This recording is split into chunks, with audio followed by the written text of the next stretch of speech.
I know you're here because you saw the title. And yes, it's exactly as terrifying as it sounds. My husband, Michael, has been dead for 5 years. But yesterday, my phone vibrated at exactly 12:47 a.m., and when I opened WhatsApp, I saw a new voice message from his old number, a number buried with him.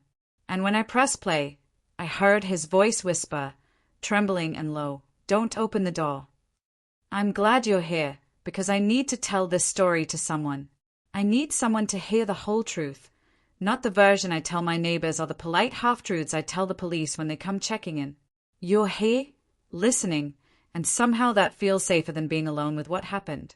So let me start from the beginning, before the message, before the fear, before the years of doubt, back when everything was normal, back when Michael was alive, and my world felt like something I could understand. Take a breath with me. This isn't an easy story to tell, and trust me, it won't be an easy story to hear. My life before the message. 5 years ago, our home was small but warm. Just one bedroom, creaky floors, lemon-scented candles Michael insisted on buying in bulk, and a tiny porch where we'd sip cheap wine on Sunday nights. We didn't have much, but we had each other, and that felt like enough. Michael was soft-spoken, the kind of man who apologized when he sneezed too loudly. He loved old vinyl records and once drove 2 hours to return a library book he found behind the couch. He wasn't perfect. No one is. But I knew he loved me with a steady kind of devotion that made even the dullest days feel full. And I loved him. I loved him in a quiet way, the way you love someone you trust to carry your sleep-heavy body from the sofa when you doze off. We weren't dramatic or glamorous, but we were solid. Life was simple, comfortable, and then it wasn't. The first tiny crack. It began a few months before he died. Small things at first, the kind of things you ignore because you don't want to admit they bother you. He'd disappear into the garage at odd hours. He'd take phone calls outside, speaking too softly for me to hear. He started locking his phone, something he'd never done before. And once, just once, when I asked him who he was talking to, he snapped at me. Michael never snapped, but he apologized quickly, kissing my forehead, telling me he was just stressed about work. I believed him, or maybe I wanted to believe him. Either way, that was the first crack. Small, almost invisible, but real. The night everything changed. He died in a car accident, or at least, that's what I was told. The police said he drifted over the center line and hit a tree.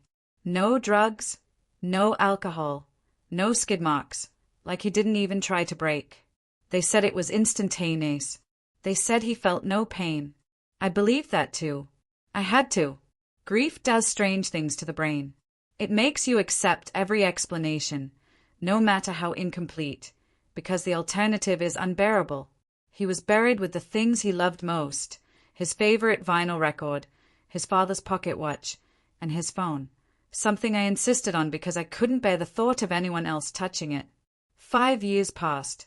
5 slow, blurry, heavy years. People told me to move on. Some said I should date again. Others told me I was too young to stay alone forever. But the truth is, I never felt alone. Not really. There were nights I woke up certain I heard footsteps in the hallway, or the sound of someone sitting on the edge of the bed, or the faint, familiar scent of his aftershave lingering in the air. I told myself it was grief, memory, wishful thinking. And then, last night happened. The night of the message. I wasn't sleeping. Insomnia has become a quiet companion over the years, something that wraps around me in the dark and refuses to let go. So when my phone buzzed at 12:47 a.m., I was awake, staring at the ceiling. I reached for it lazily, assuming it was another spam message or late-night email. But then I saw the name. Michael. No last name, no profile photo, just the way his contact used to be saved. Exactly as it had been before he died. My heart didn't race. It didn't drop. It didn't do anything dramatic. It just froze. Because your brain can't panic when it hasn't caught up yet. It stays still, waiting for permission to understand what's happening. There was one unread voice message. 10 seconds long. And when I tapped on it, hands cold, breath caught in my throat, I heard him. I heard my husband's voice, the same soft trembling tone he used whenever he was scared or trying not to cry. He whispered, "Don't open the door." Just 6 words. 6 words from a phone buried 6 feet underground. 6 words that made my entire world snap into jagged pieces. And as the message ended, as the silence rushed in like a wave, I heard something else. A faint noise. Close. Too close. Someone, or something, knocked on my front door. Where my confession truly begins. I didn't open the door. Of course I didn't. But that's not the part that haunts me. The part that haunts me is this. The knock, the timing, the trembling voice. It wasn't random. It wasn't coincidence. It wasn't a prank. And deep down, a part of me, a terrified, desperate part, believed something I had never allowed myself to consider in all these years. Michael didn't really leave me. Not completely. Not the way I thought. And this message, this warning, this ghostly whisper from a dead man, it wasn't the beginning. It was the continuation of something that had been happening all along, quietly in the background, waiting for the right moment to break through. And trust me, it did. Because after the knock, after the message, after the voice of a dead man whispered in my ear, something else happened. Something that changed everything I thought I knew about Michael, about his death, about the life we shared, and about the secrets he left behind. But to understand that, you need to understand what my life had become in the years after he died. Because that's where the truth really begins. When people talk about grief, they make it sound like a straight road. Like you begin at heartbreak, walk through some familiar stages, and eventually come out the other side, a little bruised, a little wiser, maybe even hopeful again. But that isn't how it felt for me. For me, grief was circular. It looped around me. It held me in place. 5 years is a long time to miss someone, but it's also just long enough for the edges of your memories to soften, for the harshness of the pain to dull into something quieter, something you can carry without thinking about every second. Life didn't go on the way people promised. It just kept moving around me, even when I stayed still. And for the most part, that stillness felt safe. My routine became my comfort. After Michael's death, I stayed in the same house. People told me to move. Too many memories, they said. Too much pain. But I couldn't leave. This was our home, our first real place together.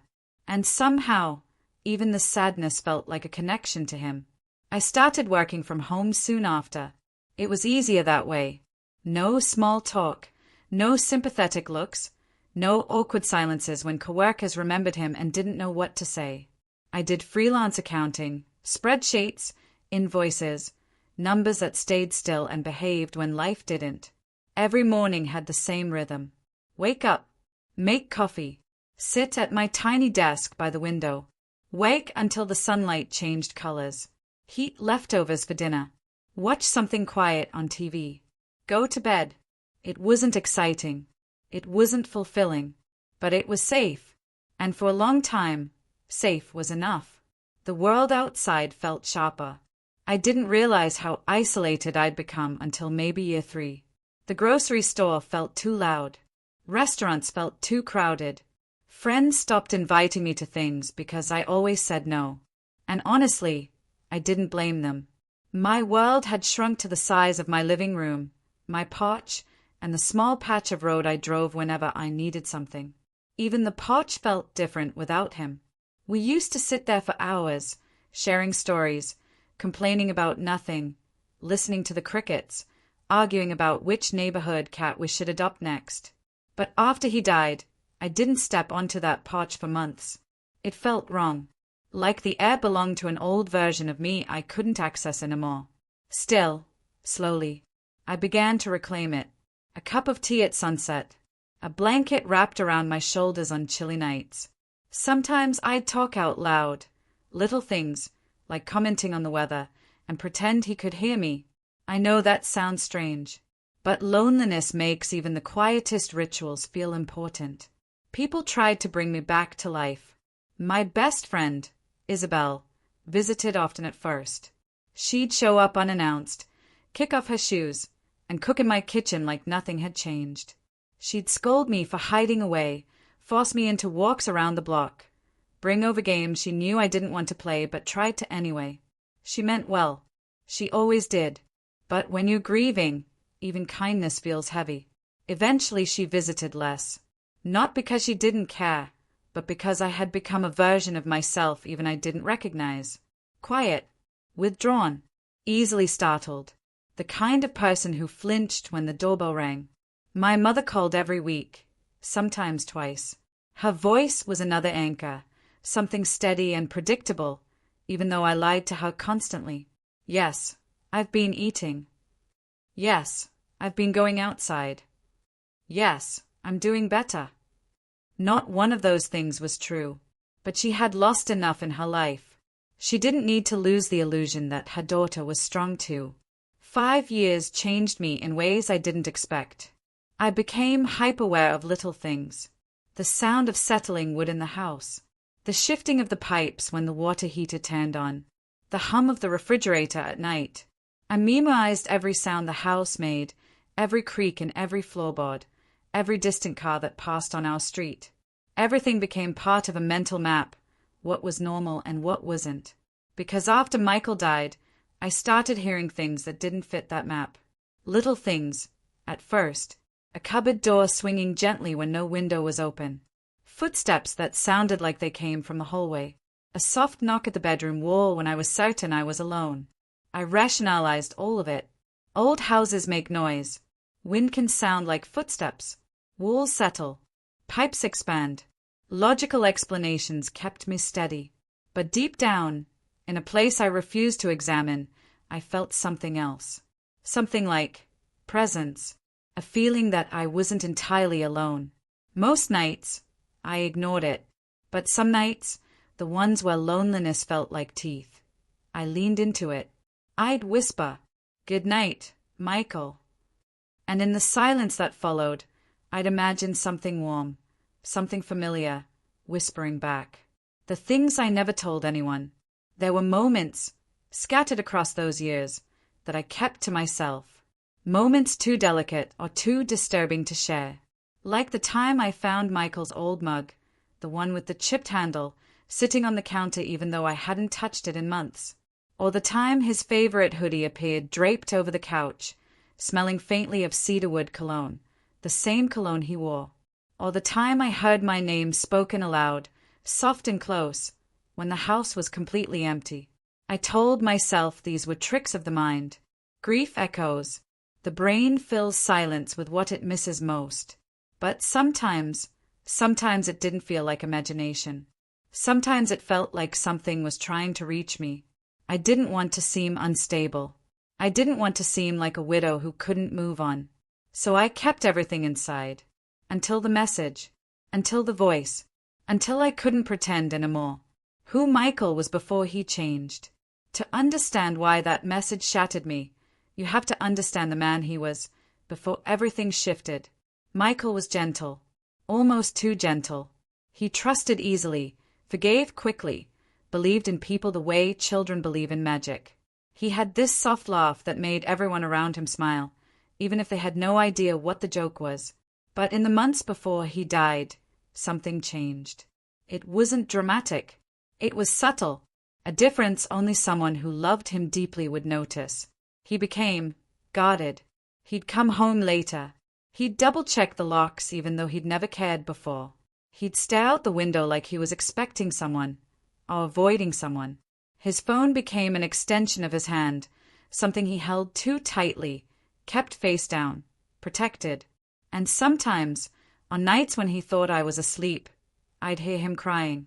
Not loudly, not desperately, softly, like he didn't want to wake me. I should have asked him what was wrong. I should have pressed harder, insisted, pushed him to open up. But I didn't. I assumed it was stress, work, life, exhaustion. I didn't know he was hiding something, or that whatever he was hiding might have led to what happened later. The accident never stopped feeling wrong. You'd think after 5 years, the story the police told me would have settled into something solid, something I could hold onto without questioning. But it never did. The lack of skid marks bothered me. Michael was cautious, overly cautious. He checked his mirrors twice before switching lanes. He never sped. He always braked early. Why would a man like that crash into a tree without trying to stop? The police said maybe he fell asleep. But Michael didn't drive when he was tired. He'd pull over, even if it was inconvenient. They said maybe something startled him. But no animals were found. No footprints. No fur. No signs of anything on the road. They said maybe the brakes failed. But the report said the car was in perfect condition. Every explanation felt like a patch over a T too big to hide. Something didn't add up. Something was missing. But I never pushed for answers. I didn't have the strength. I accepted the official story because the alternative, that something else happened, was too overwhelming. Now, looking back, I realized that acceptance wasn't peace. It was fear. My life the week before the message. The week before that night was painfully ordinary. I worked long hours on a project for a client who kept changing his mind. I reorganized the bookshelf. I tried a new soup recipe that tasted like warm salt water. I sat on the porch 3 times, wrapped in a blanket, thinking about nothing in particular. Everything felt normal. But there were little disturbances, little tremors I ignored. Like the fact that my bedroom door kept being slightly open in the morning even though I closed it every night. Or that my porch light flickered 3 nights in a row. Or that I kept waking up at exactly 12:47 a.m. for no reason I could explain. But I shrugged it off. I told myself I was imagining patterns where there were none. Until the night the pattern became impossible to ignore. Until the message arrived. Until the past reached through the screen and grabbed me by the throat. The subtle warning sign I should have seen. The last morning before everything happened, I woke up with a feeling I hadn't had in years. Not fear. Not anxiety. Not grief. A feeling like someone was watching me sleep. Not in a threatening way. More like waiting. The air felt heavy, like someone had been standing near the bed. And for a split second, just long enough to register but too quick to understand, I smelled him. Cedarwood cologne. Michael's scent. I sat up, heart beating slow and deep, and whispered into the empty room. Michael. There was no answer. Just that heavy silence again. That stillness of a house holding its breath. I should have known something was coming. I should have known that after 5 long years of quiet grief, the past was about to return. But I didn't. Not yet. Not until the message. Not until his voice. And not until I heard the knock at the door. The night I got the message, everything felt unusually still, like the world had paused mid-breath. And I know how dramatic that sounds. But if you've ever experienced a moment so wrong it feels like the air itself tightens, you'll understand what I mean. I wasn't sleeping. So when the phone vibrated in the dark, there was no groggy confusion, no fumbling for the screen. I was awake, aware, already tense from a long line of restless nights. 12:47 a.m. The same minute I'd been waking up for the past week. The glow of the phone lit up the room, and the name on the screen almost didn't register at first. Not because I didn't recognize it, but because my brain refused to associate that name with the world of the living. Michael. Just that. No surname. No emoji. Not even a profile photo. Exactly the way I had saved his contact before he died. For a moment, I didn't move. I didn't breathe. I let the phone buzz in my hand, trying to convince myself this was a glitch. An old backup restoring itself. A random error. Anything but what it was. But then the screen settled. One unread message. A voice note. 10 seconds long. My heart didn't pound. It stopped. Completely. Like my body froze itself to protect me from what I was about to hear. I pressed play, hearing the impossible. There are sounds your brain files away permanently, the way your mother calls your name when she's angry, the laugh of your childhood best friend, the voice of the person you love telling you everything will be okay. Michael's voice lived in that part of my memory. Safe. Untouched. Permanent. Hearing it again, after 5 years of silence, was like having the ground pulled out from under me. His voice was shaky, breathy, like he was speaking through fear. He whispered, "Don't open the door." 6 words. 6 words from a phone buried underground. 6 words spoken in the exact tone he used on nights when he was terrified of something he refused to tell me about. The message ended abruptly, like he ran out of breath. Or time. For a few seconds, I didn't move. The room felt too small, too dark, too full of something I couldn't name. But then I heard it. A knock. Soft. Slow. Deliberate. Right at the front door. Silence sharpened into fear. I sat frozen on my bed, staring at the doorway like something might appear there at any moment. Another knock. This one slightly louder. Still patient. Knock. Knock. I didn't move. Not even an inch. My mind raced through every possible explanation, clinging to logic like a lifeline. Maybe someone was lost. Maybe a neighbor needed help. Maybe a package was delivered late. Maybe. The third knock interrupted my thoughts. This one wasn't soft. It wasn't patient. It was firm. Like whoever, or whatever, was behind that door wanted me to know they weren't leaving. My throat tightened. My hands shook. But something in me, something instinctive and primal, kept me still. Because Michael's voice wasn't panicked. It wasn't frantic. It wasn't screaming. It was warning. A calm, terrified warning. Don't open the door. I wanted to call the police, but something stopped me. And this is the part that's hardest to explain. The knocking wasn't coming from someone in distress. It wasn't the desperate pounding of someone seeking help. It was measured, purposeful, too familiar, like someone who knew exactly how to mimic a normal knock. Like someone who knew my house, my routine, my fear. Waiting in the dark. The knocking stopped, but the silence that followed was worse. Silence has texture, you know. Sometimes it's soft, like a blanket. Other times it's sharp, like it's waiting for you to make a mistake. This silence felt like that. Sharp, watching, anticipating. For 10 whole minutes, I didn't move. I barely blinked. Then, in a moment of shaky courage, I reached for my phone and opened the chat again, hoping the message had disappeared, hoping it was some kind of glitch. It hadn't. The timestamp read, "Received today, 12:47 a.m. Below it, the tiny gray check mark stayed back at me. Delivered. Received. Not a spam number. Not a burner phone. It came from Michael's exact number, the one buried with him. I clicked on the contact info, heart pounding like it finally remembered how to beat. And that's when I saw something that made my stomach twist. Last seen today at 12:46 a.m. 1 minute before the message arrived. 1 minute before the knock. Someone was using his number, his phone, his identity, or something was mimicking it. I don't know which thought terrified me more. Trying to rationalize the impossible, I forced myself to breathe. Slow. Steady. There was a logical explanation. There had to be. Phone numbers get recycled sometimes. Signals cross. Accounts get hacked. Data glitches happen. I repeated all of that to myself like a mantra.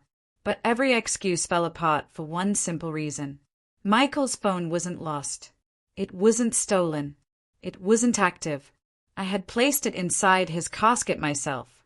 I had watched them close the lid. I had stood by as they lowered him into the ground. The phone was buried. Physically buried. So either someone dug up my husband's grave, or something else was happening. Neither option made sense. Neither one felt possible. But the third option, the one my mind whispered in the dark, was the worst.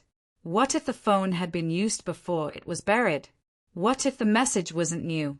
But no. The timestamp was current. The last scene was minutes ago. This was happening now. Not 5 years ago. Not in the past. Now. The thing that pushed me from fear into suspicion. I thought the knocks at the door were the worst part. I was wrong. About 20 minutes after the knocking stopped, my porch light flickered. Not randomly. Not softly. It flickered in a pattern. 2 short flashes. 1 long flash. Then darkness. A sequence. Not a malfunction. I felt chills run down my spine because Michael used to do that. When we first moved in, he messed with the porch light wiring so he could flick it twice and once again to signal he came home late without waking me. 2 small flashes. 1 long. Our code. Our stupid little code. My breath stuttered in my chest. No one else knew that pattern. No one else had any reason to use it, unless they were trying to get my attention, or trick me, or imitate him.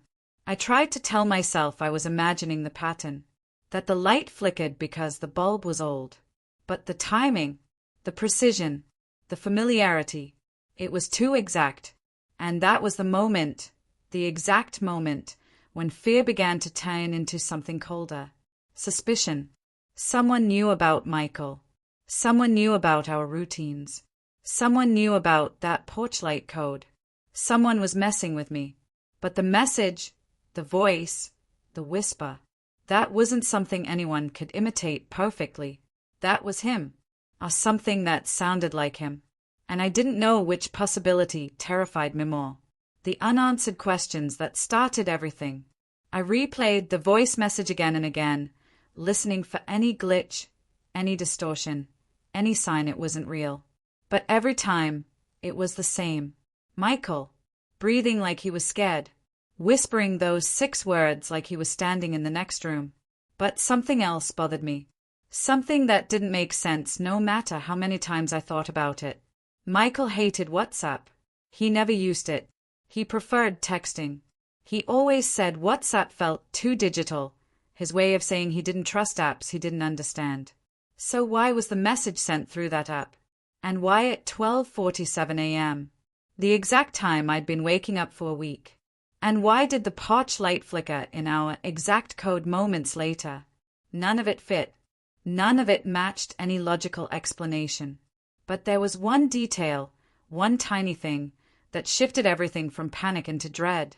The message didn't say, "Don't answer the door." It said, "Don't open the door." As if something was already there. As if something knew I was awake.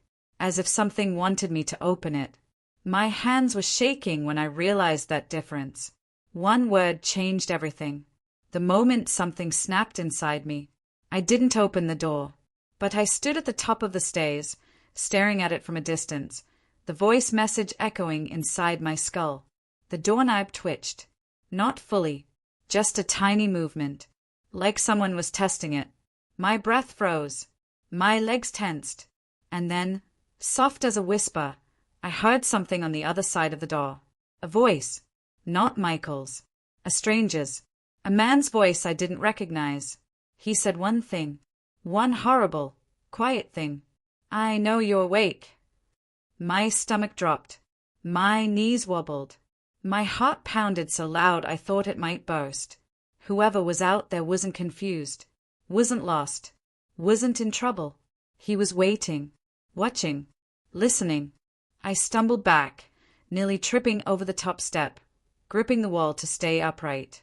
Fear became something else then, a cold, heavy thing that pressed against my ribs. I didn't call the police. I should have. Anyone else would have. But I didn't. Because in that moment, the only thought I had, the only thing echoing in my mind, was the voice message. Michael's voice. His warning. His urgency. "Don't open the door." And for the first time in 5 years, I felt like he was right there with me, trying to protect me, trying to tell me something wasn't what it seemed, trying to warn me about the man behind that door. And as the house settled back into silence, as the footsteps on the porch slowly faded, as the darkness reclaimed the hallway, I realized something terrifying. This wasn't just a message. It was the beginning. And whatever was happening, whatever was stalking my home, whatever had knocked on my door, it wasn't done. Not even close. I didn't sleep after the knocking stopped. I didn't lie down. I didn't even blink for long stretches at a time. I sat in the living room with every light on, clutching my phone like a lifeline, staring at the front door as if it might open on its own. The adrenaline that had carried me through those terrifying minutes faded slowly, leaving behind a hollow, trembling exhaustion. But beneath that exhaustion was something sharper, something darker. I needed to know the truth. Whoever knocked, whoever whispered through the door, whoever used Michael's number. I couldn't keep pretending it was all coincidence. Something was wrong, deeply wrong, and it was time to stop avoiding the past. Time to dig. The message wasn't the only strange thing. Around 3 a.m., I replayed the voice note for maybe the 20th time. Every listen felt like a knife sliding a little deeper under my ribs. Because the more I listened, the more I realized something horrifying. Michael wasn't just scared. He sounded like he was hiding. His breathing was shallow, shaky, like he was trying to speak quietly without being caught. And in the last second of the recording, just before the clip cut off, I heard something else. A sound I hadn't noticed before. A soft, metallic click. The sound of a door lock turning. Not mine. Not anything in my house. His. Wherever he was. That was the moment my fear shifted into desperation. He wasn't just warning me. He was warning me from somewhere. Even if that somewhere didn't make sense. I needed answers. Digging into the past I'd buried. I pulled out the small box I kept in the back of the hallway closet. The box of Michael's belongings I never had the heart to go through. It was dusty, light, painful to touch.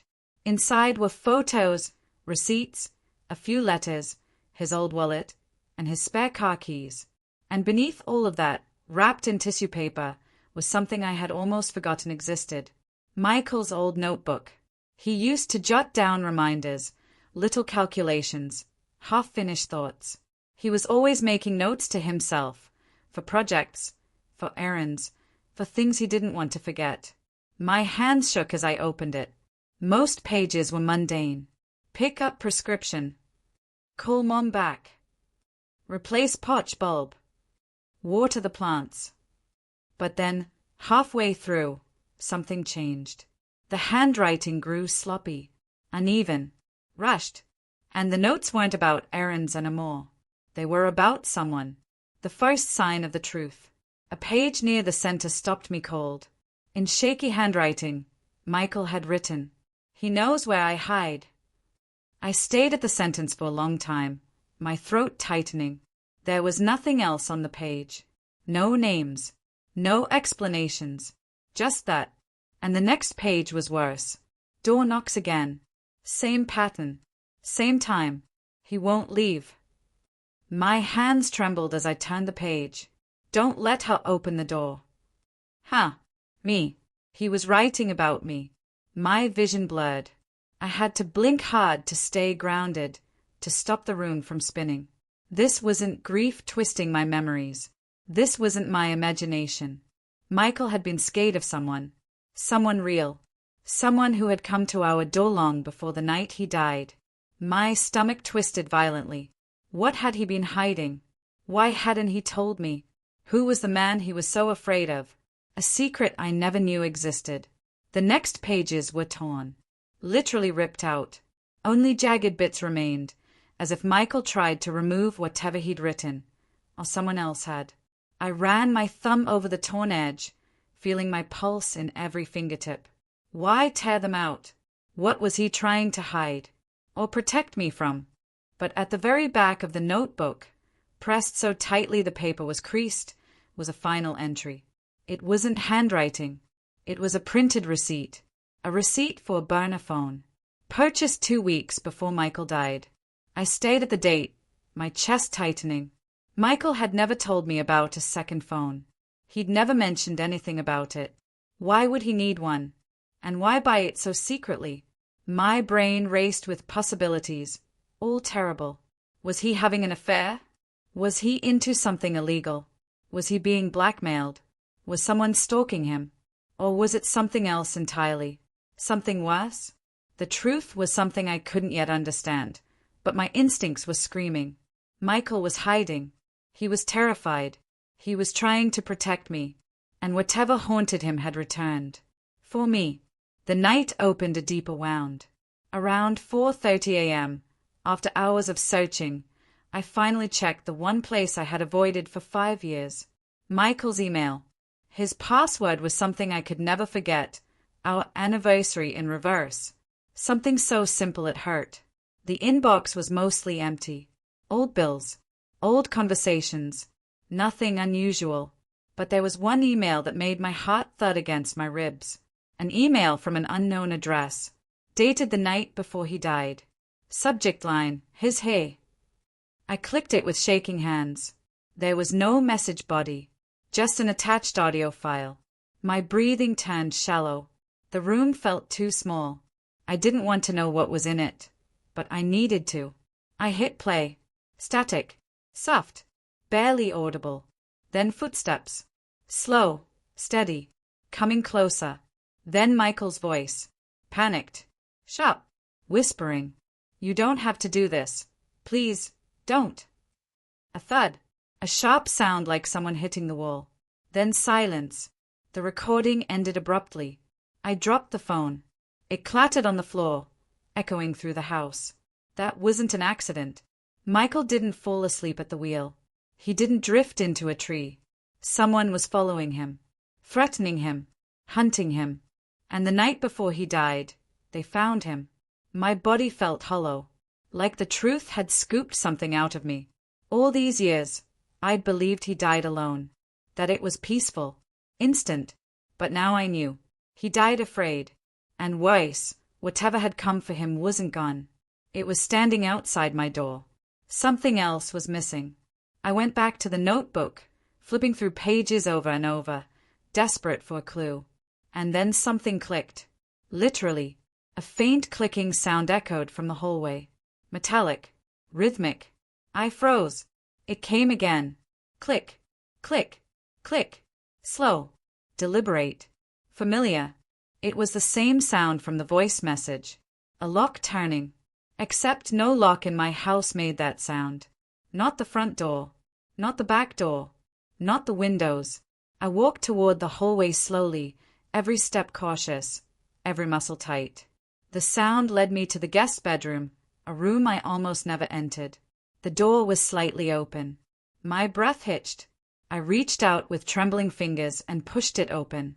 Inside, the room was dark except for the faint glow of the streetlight outside. Nothing looked disturbed. Nothing looked out of place. Except the closet door was open. Just a few inches. Not enough to notice from outside. And from inside that closet. Click. Click. The sound again. I wanted to run. Every instinct screamed at me to run. But I walked toward the closet anyway, because terror does strange things to people. Sometimes it pushes you forward instead of back. I placed my hand on the closet door and slowly pulled it open. Inside was nothing but old boxes, winter coats, and a stack of board games. But the clicking didn't stop. It was coming from behind the boxes. My throat tightened painfully. I pushed them aside. And then I saw it. A phone. A phone wrapped in layers of old shirts, shoved deep into the corner. A phone I hadn't seen in 5 years. Michael's burner phone. The one he bought right before he died. The one I never knew existed. Its screen was cracked. The battery icon flashed red. And as I crouched in front of it, it vibrated once. A notification. A new WhatsApp message. From the same number that messaged me. Michael's number. My vision blurred. This wasn't possible. None of this was possible. I picked up the phone with shaking hands and opened the app. There was one new message. One unread voice note. 3 seconds long. I pressed play. A whisper. A man's whisper. Not Michael's. Not the stranger from the door. A different voice entirely. A voice I didn't recognize. It said, "He didn't die alone." The voice note ended. My blood ran cold. I dropped the phone. I stumbled backward. I couldn't breathe. This wasn't grief. This wasn't imagination. This wasn't coincidence. This was real. Someone was playing a long, deliberate game. Someone who knew Michael. Someone who watched us. Someone who never left. All these years I thought I was grieving. But now I understood something far worse. I wasn't alone in this house. And I never had been. For a long time after hearing that 3-second message, he didn't die alone. I didn't move. I sat on the floor of the guest room with my back pressed against the wall, knees pulled to my chest, staring at the burner phone lying a few feet away like it was a venomous animal. My breathing was harsh. My throat burned. My body shook. But underneath the panic, something else started to form. A steadiness, a kind of cold clarity I hadn't felt in years. Fear had carried me this far. But fear wasn't enough anymore. Whoever was doing this wasn't going to stop. Whoever had been haunting Michael, and now haunting me, had moved carefully, patiently, deliberately. And I realized something important. If I stayed frozen, if I stayed passive, if I kept pretending this was something I could outrun, I would end up exactly like Michael. Trapped, terrified, and alone. No, not anymore. I wiped my face with shaking hands and forced myself to stand. This time, I wasn't reacting. I was deciding. The moment I allowed anger back into my life. Grief is paralyzing. But anger, real anger, wakes you up. And for the first time since Michael died, I let myself feel angry. Angry at the stranger outside my door. Angry at whoever sent those messages.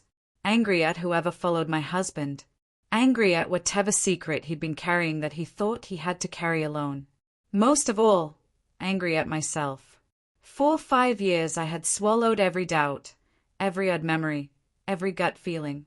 I had accepted the police report, the explanations, the silence. I had chosen ignorance because it hurt less than the truth. But the truth was here now. In my house. In my phone. In the burner hidden in the closet. And whatever this was, whoever this was, I wasn't going to face it as the broken widow I had become. I was going to face it as the woman Michael married.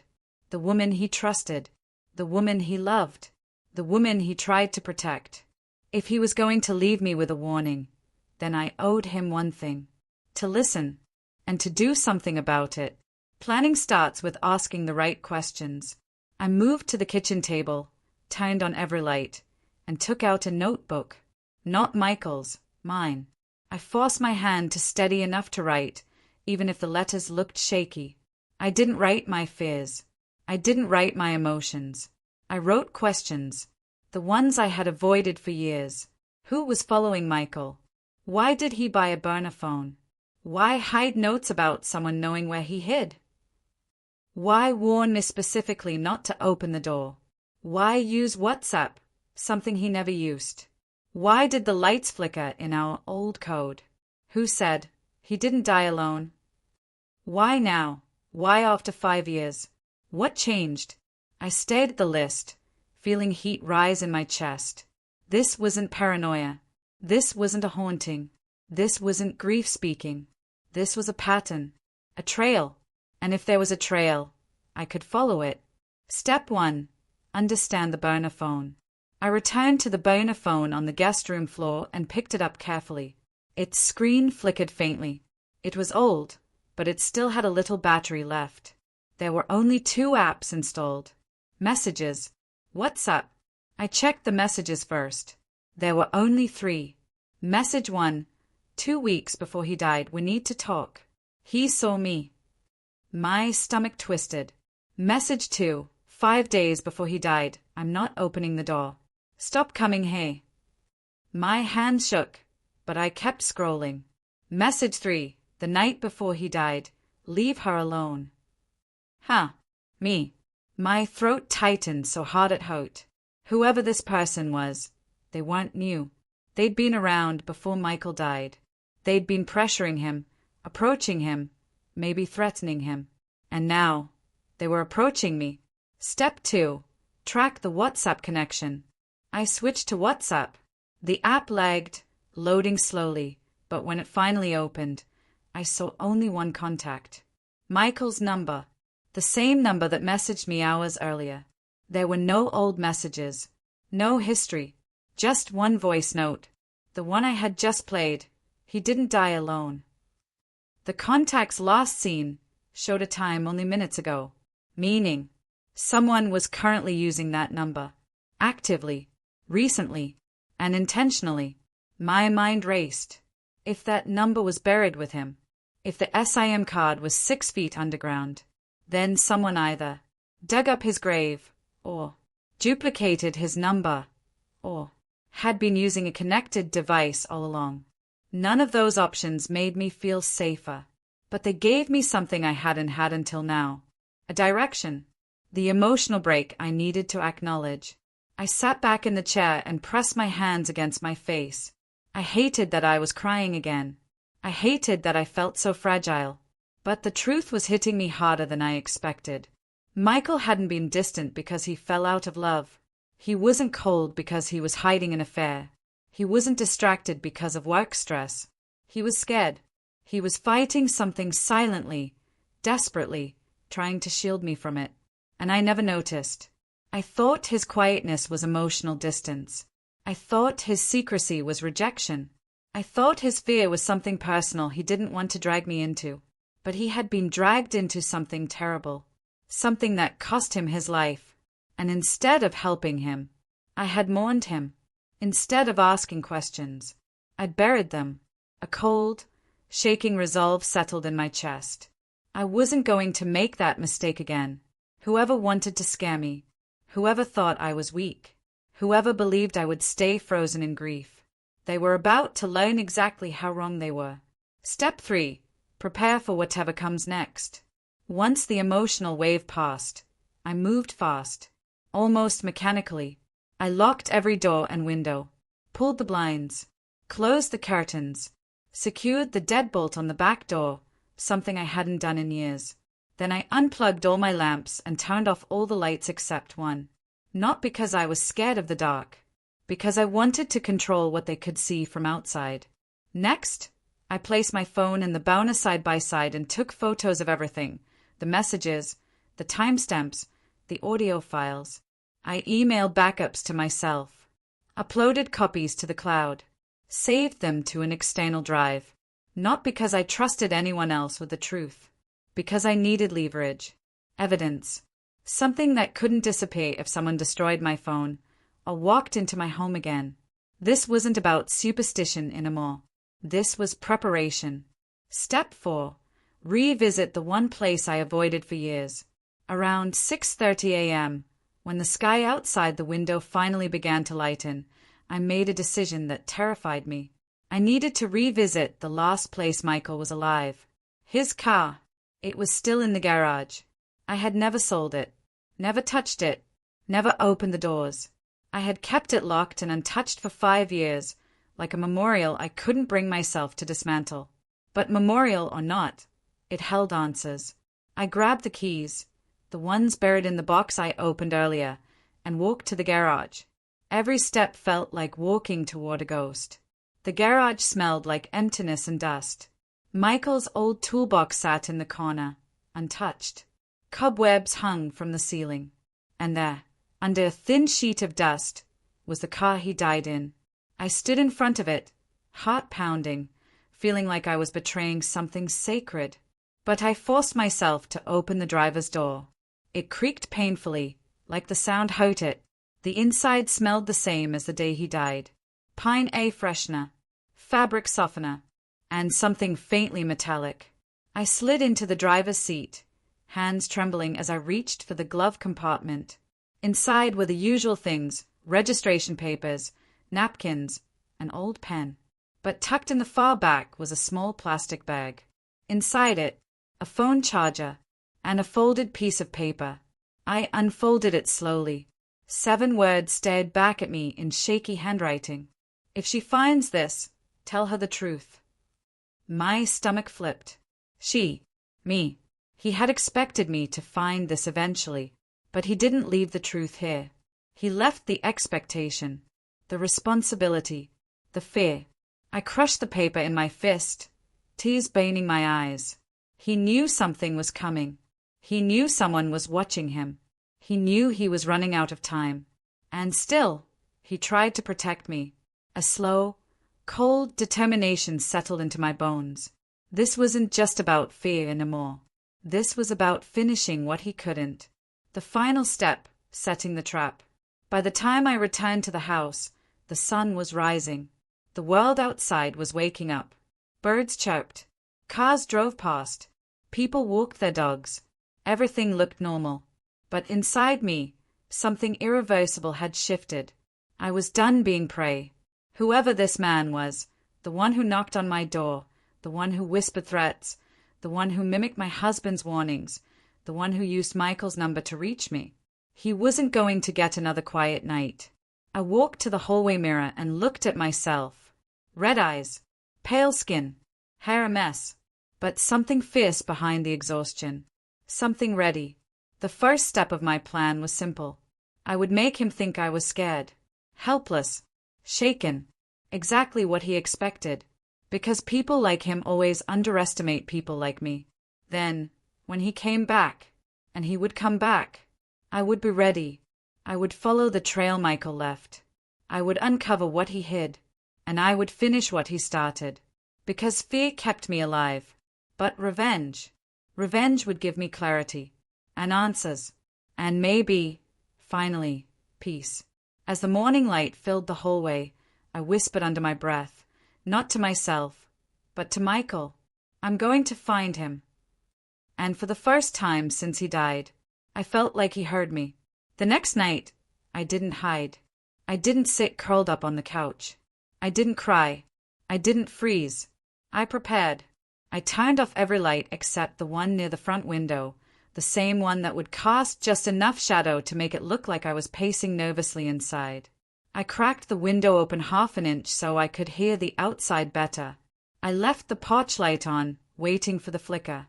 And then I waited, not with fear this time, with purpose, because I knew he would come back. Predators always return when they think their prey is weak. He expected to find me broken. Good. Let him think that. 11:57 p.m. The first sign. The house was painfully quiet. Too quiet. My breath felt too loud in that silence. Then I heard it. A footstep. Soft. Measured. Right outside the front porch. My heart kicked into gear, not with fear, but with adrenaline. I moved silently into the hallway, staying close to the wall, staying out of sight. I didn't want him to see me. I wanted him to believe I hadn't heard a thing.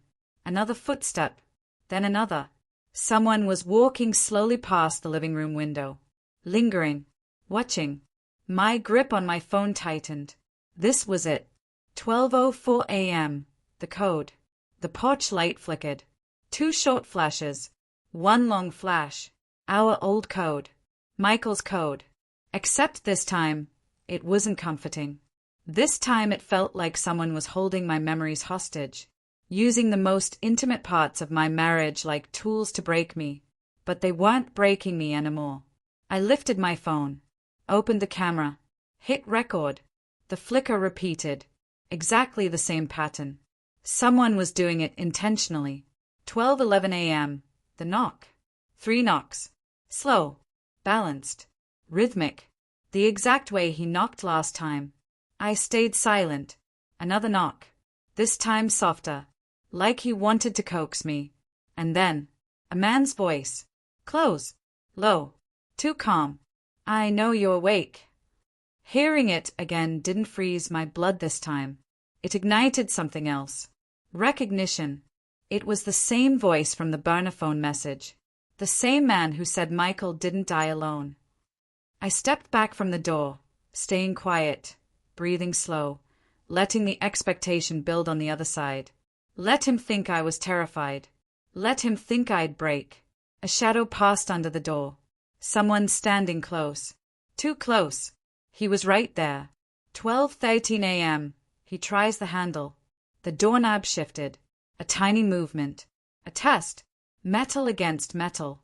My pulse hammered, but my hands were steady now. I didn't speak.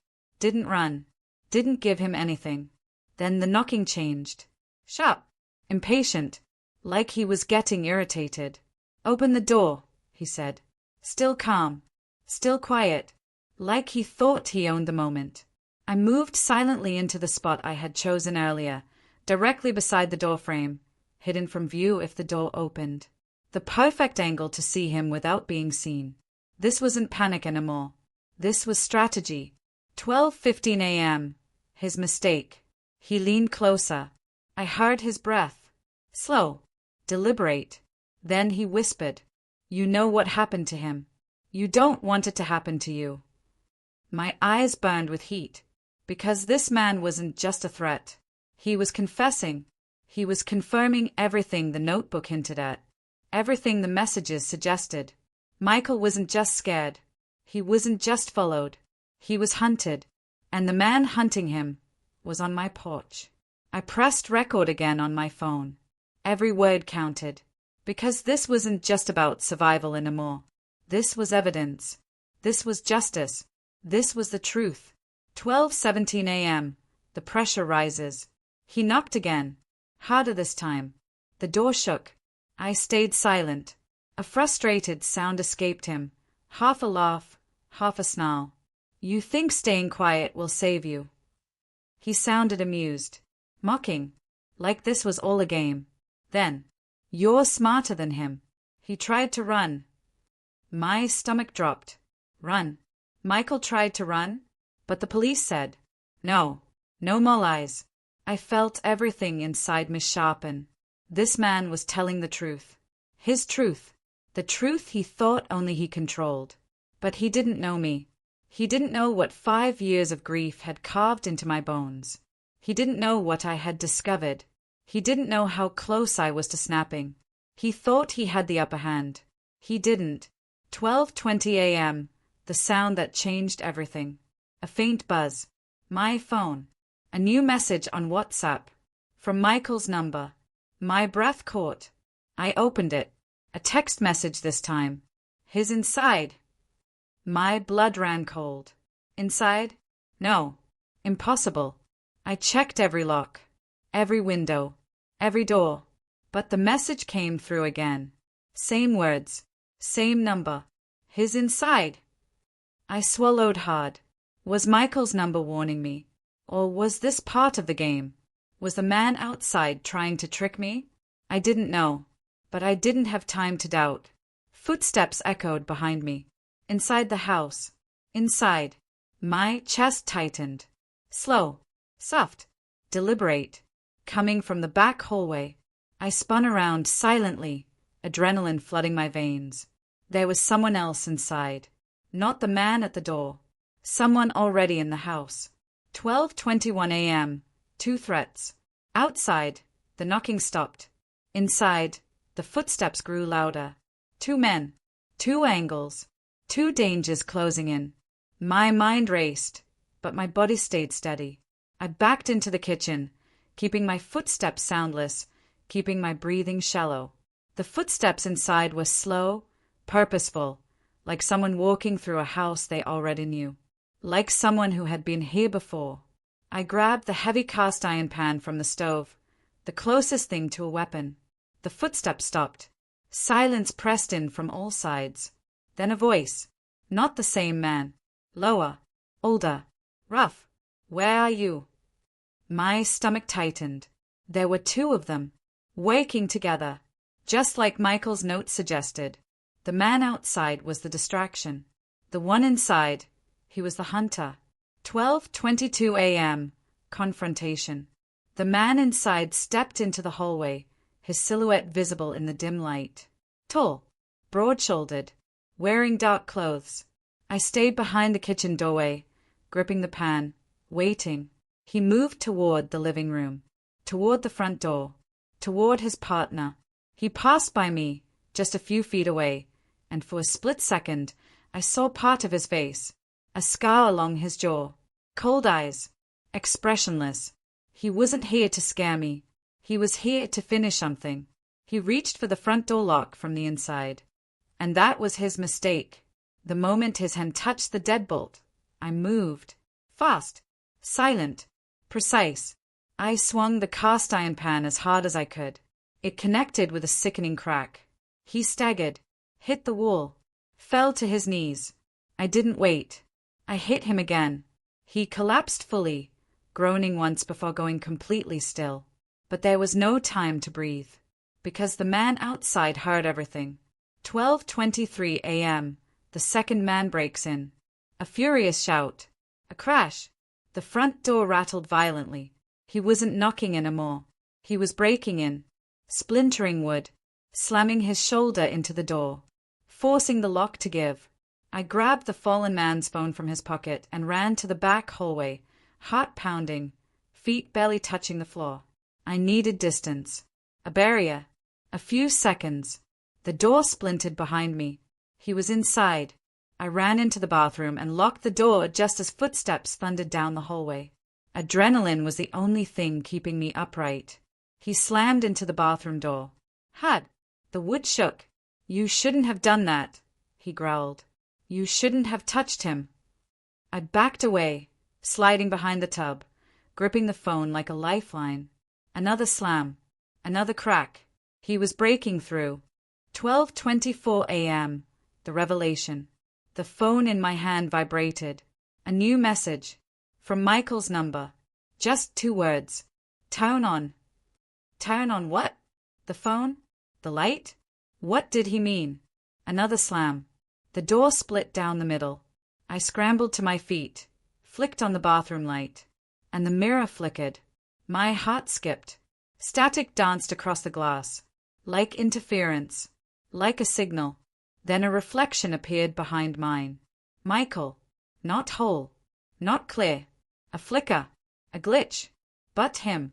His voice came through the phone speaker, urgent, panicked. "Behind you." I turned just as the door crashed inward. The man lunged. I dodged. He slipped on the tile. He hit the tub hard. I grabbed the fallen phone again. It buzzed violently in my hand. Another message. Finish it. 12:25 a.m. The moment everything breaks open. The man recovered too quickly. He lunged again. This time he grabbed my wrist, squeezing hard enough to make me cry out. "You think you can stop us?" he snarled. Us. There were more. There had always been more. He slammed me against the wall. Pain shot through my ribs. His grip tightened around my throat. I clawed at his hand, gasping, desperate for air. His face twisted with satisfaction. "You're going to join him," he said. My vision blurred. My lungs screamed. And then, a flicker. The bathroom light surged bright. Too bright. The mirror glowed with static again. A voice filled the room. Michael's voice. Louder. Clearer. Now. I reached blindly, found the hairdryer plugged into the wall, and slammed it into the man's temple. He dropped instantly. Unconscious. Silence flooded the room. I fell to my knees, gasping for air, shaking violently. But I was alive. I was alive. And Michael's voice whispered one last time from the phone. Soft. Broken. It's not over. Then the screen went dark.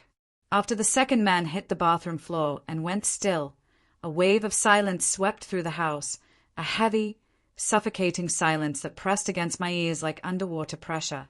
For several long moments, I didn't move. I couldn't. My hands trembled uncontrollably. My knees wouldn't hold me. My breath came in broken pulls, like my lungs were trying to remember how to work. I was alive, but the realization felt hollow, like my brain hadn't fully caught up with reality. Like part of me was still in the moment where his hands were around my throat. Gradually, the world sharpened again. The light in the bathroom, the cold tile under my palms, the dark shape of the man unconscious on the floor, and the phone.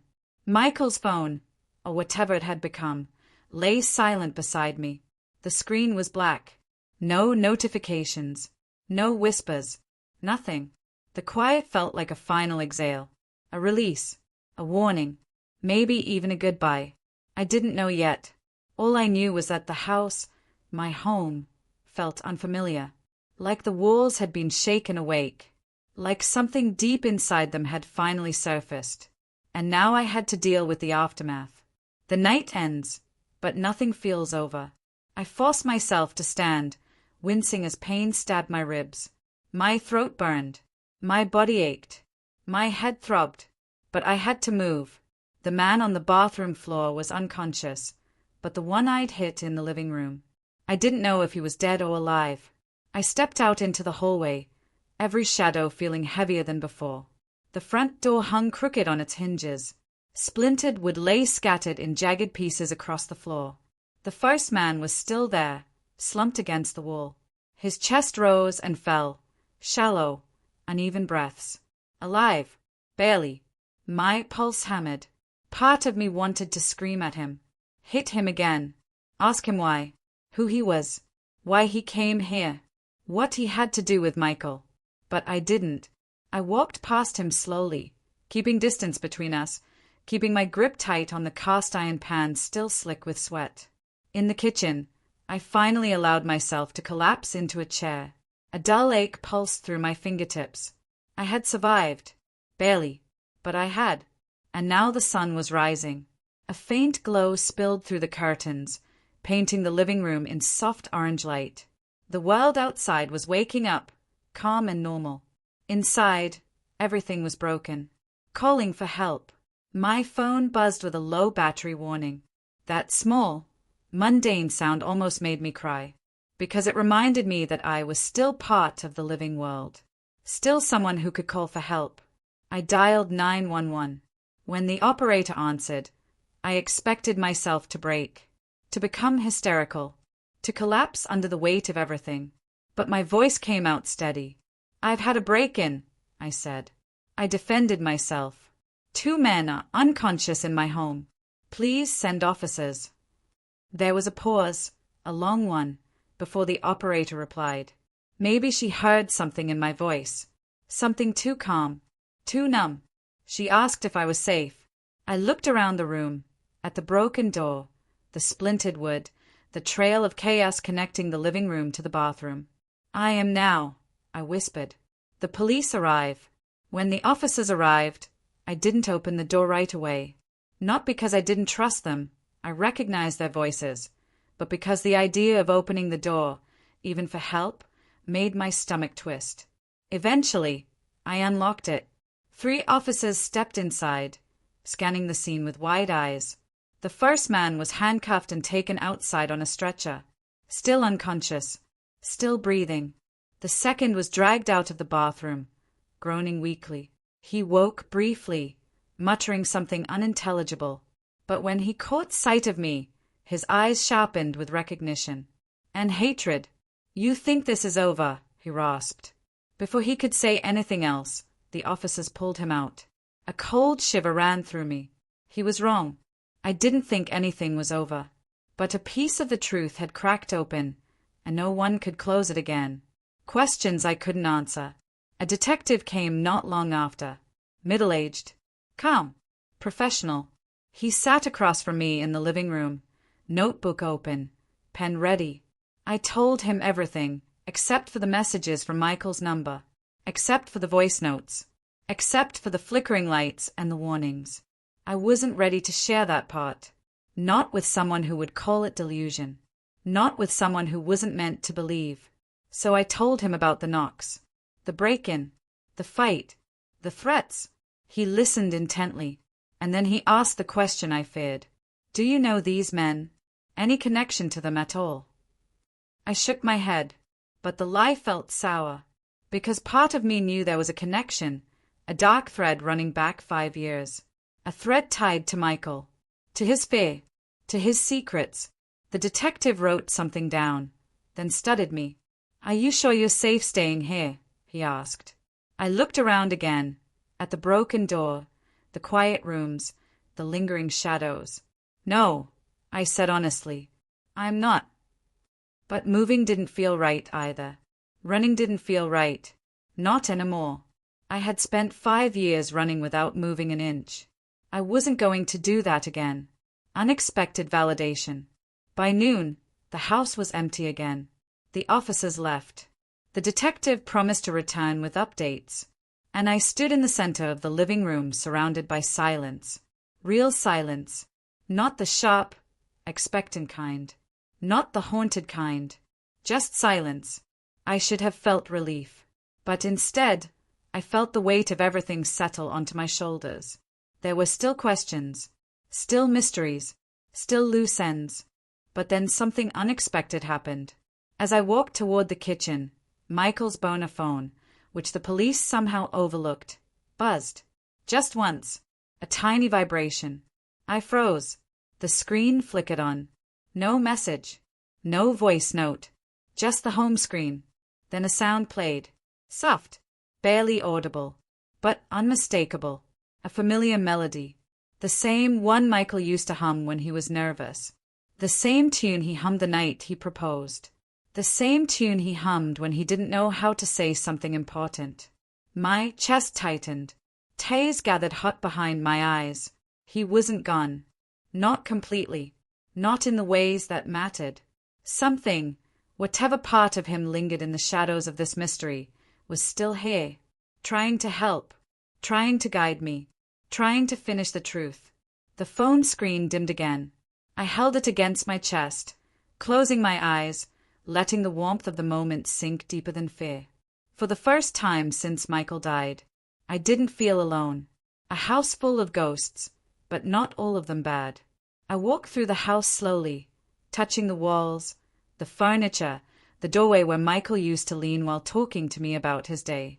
Everything felt different now. Not because of the violence of the night before, though that clung to every room, but because of what I had discovered. Michael hadn't abandoned me in his fear. He hadn't left me in the dark. He had tried to protect me even from beyond the grave. And that truth broke something open inside me. The grief I had carried for 5 long years, the heavy, suffocating grief, loosened its grip. Not because the pain was gone, but because it finally had somewhere to go. It wasn't just sadness anymore. It was purpose. The aftermath begins. By late afternoon, the repair workers had arrived to fix the broken door. The shattered wood was replaced. The hinges were tightened. The frame was reinforced. And with each hit of the hammer, each turn of the screwdriver, each slam of the new door fitting into place, I felt myself being rebuilt, too. Stronger, more grounded, less afraid. But the bruises still throbbed. The cuts still stung. The memories still clung to my skin like smoke. Healing wasn't going to be quick, but it had finally started. When the workers left, I locked the new door, leaned against it, and breathed out a long, shaky breath. The house was whole again, but I wasn't. Not yet, though maybe I didn't have to be. Not immediately, not perfectly, just enough to keep moving. Understanding the truth. I sat at the kitchen table again, staring at the notebook, mine and Michael's. Side by side, 2 stories merging into one. His fear, my search, his warnings, my survival. We were connected across time by something dark and terrible, something neither of us had fully understood. But now the truth was undeniable. Michael hadn't died in an accident. He hadn't fallen asleep. He hadn't lost control. He'd been hunted, and the men who came into my home were part of that. Not ghosts, not hallucinations. Real men, real danger.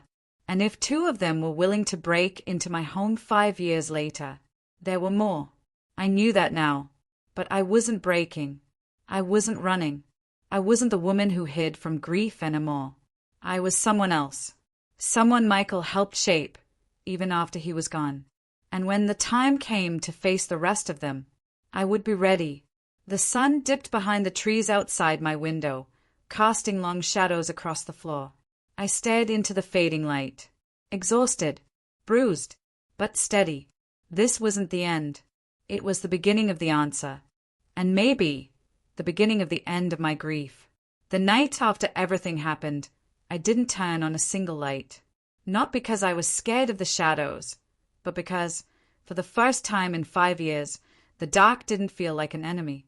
It felt honest, quiet, like a place that wasn't hiding things from me anymore. I sat on the floor of my living room with a blanket wrapped around my shoulders, listening to the hum of the refrigerator, the faint ticking of the clock, and the muted sounds of the world outside retaining to its rhythm. No knocking, no footsteps, no whispers through the walls. Just stillness, a kind of stillness that felt earned. My body ached. My throat hurt when I swallowed. Every breath pulled through bruised ribs. But none of that mattered. I was alive. And, strangely, I felt more awake than I had in years. The truth does that to you. It hurts. It cuts deep. But once it's out in the open, once you face it head on, it leaves a space for something new to grow. And in that quiet living room, with the sunrise pressing against the window, I felt something I hadn't let myself feel since Michael died. Hope. Not a loud, dramatic kind of hope. Something softer. Something made of small breaths and steady heartbeats. Something that told me, you survived. You're still here. You're allowed to heal now. Letting go of the idea that healing has to look graceful. In movies, survivors always look strong after the danger ends. They stand tall, walk into the sunlight, stare into the horizon with some kind of cinematic courage. Real life isn't like that. Real life is messy. My hands still shake when I think about the moment the bathroom door splintered. My chest still tightens when I remember the man's fingers closing around my throat. My voice still cracks sometimes when I whisper Michael's name out loud. But that's okay. Healing isn't a straight line. It's not glamorous.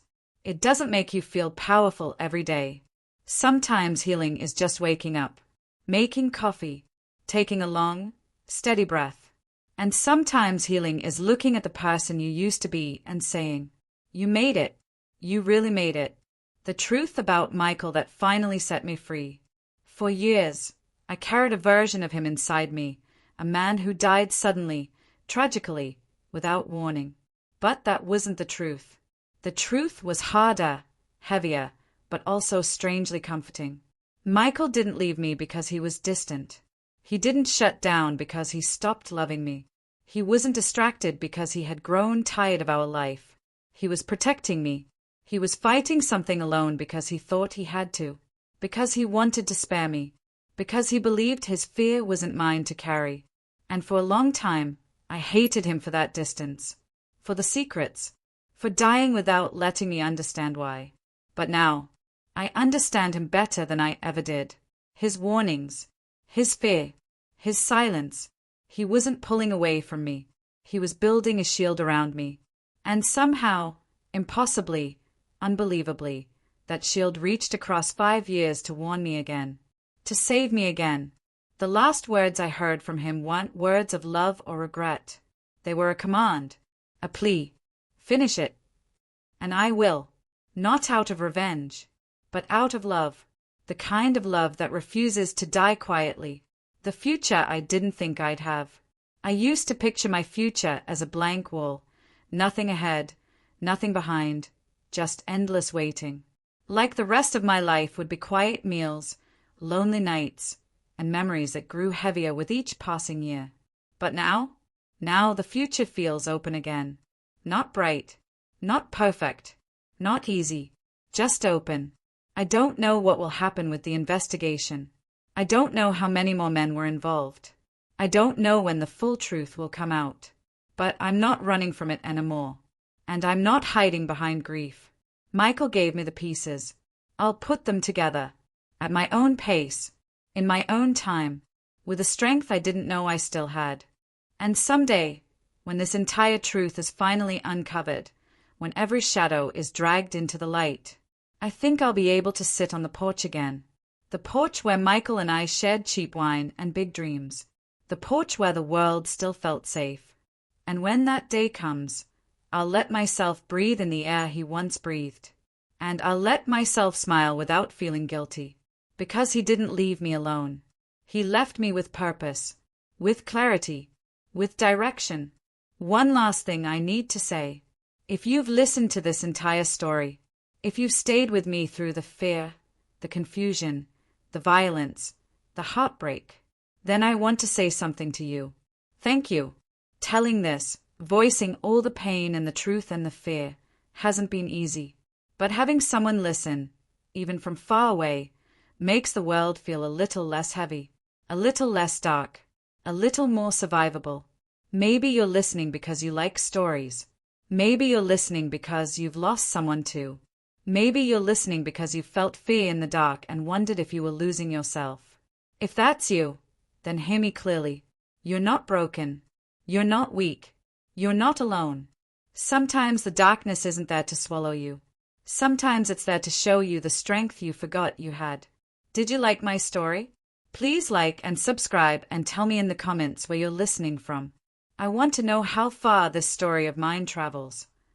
Strength doesn't always roar. Sometimes it whispers.